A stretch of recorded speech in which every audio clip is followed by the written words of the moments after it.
So, when did we first find out about the earthquake in New Zealand? Well, it hit the news overnight, but we have SRT's response team members based in New Zealand. Actually, we have one guy, Walter, who lives in Christchurch, so he was actually there when it happened.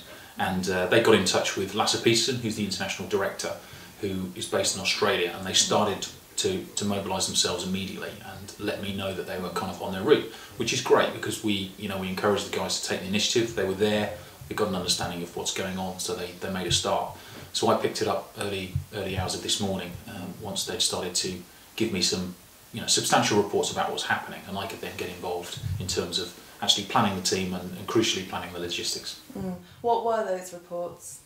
Well, the initial reports were, what Walter could see on the ground. So he could see, the church at the end of his street that had collapsed.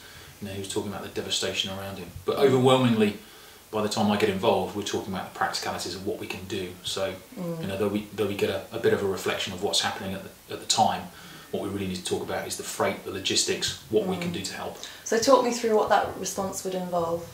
Well, initially we would have pre-positioned stocks in Australia, and so we're looking at how quickly we can move that into Christchurch, but also what we can mobilise from here, what's needed.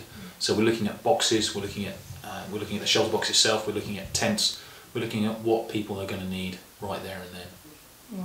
And how quickly will that response happen? Well, we've got people on the ground already. They're going to look at what's absolutely needed.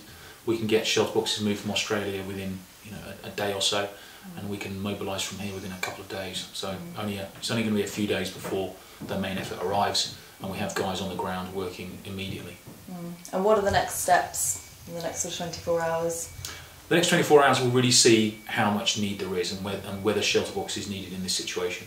New Zealand is a well-developed country. It's got a good infrastructure. They've got a certain amount of earthquake proofing of buildings.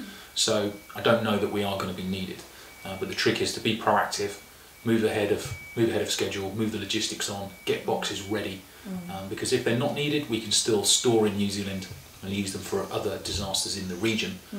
So it's not a wasted effort. Okay.